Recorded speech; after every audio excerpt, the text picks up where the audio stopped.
दर्द बा इतना सहलो न जाता, भाई के सनहिया छिनाता, कैसे बताई अपन दुखवा, हमहू मर जाइब ऐसने बुझाता। भैया हम सत्येंद्र संवरिया रउआ सब तमाम श्रोता के गोड़ छुके गोड़ लागतनी। यही रक्षाबंधन के दिन आयांश के बहन अपना मम्मी पापा से पूछा तारी, कह तारी कि अब हम राखी केकरा के बांधब, आ का कह तारी आई गाना के माध्यम से सुनी।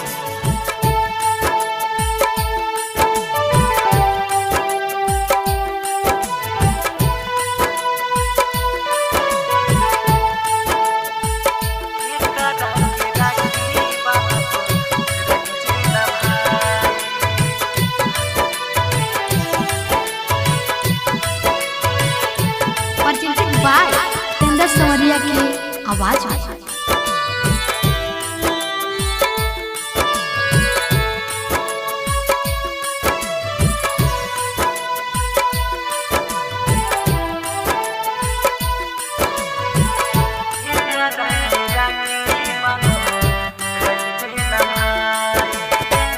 केकरा माथावा पर तिलक लगाई, केकरा के पेड़वा खियाईब,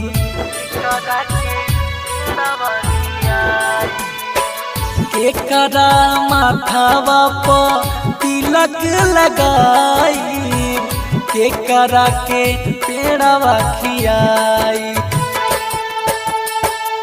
छूटत साथ अब गम ना सहाई, छूटत साथ अब गम ना सहाई, केकरा के राखी बांधब रही जे न भाई, केकरा के राखी बांधब रही जे न भाई।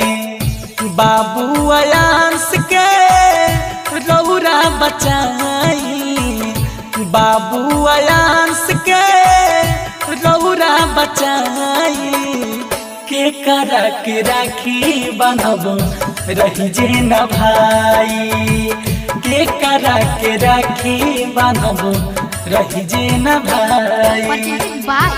अटूट म्यूजिक।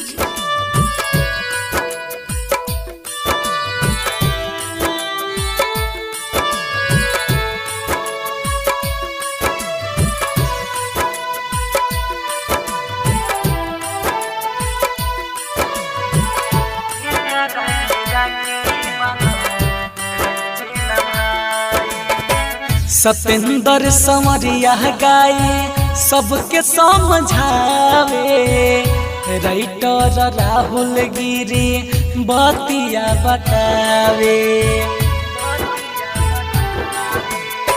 सत्येंद्र संवरिया गाए सबके समझावे, राइटर राहुल अमन बतिया बतावे। मन कर जाके कहीं हम मर जाई, मन कर जाके कहीं हम मर जाई, केकरा के राखी बांधब रही जे न भाई, केकरा के राखी बांधब रही जे न भाई। बाबू के अपना रौरा बचाई, बाबू के अपना रौरा बचाई, केकरा के राखी बांधब रही जे न भाई, केकरा के राखी बांधब रही जे न भाई।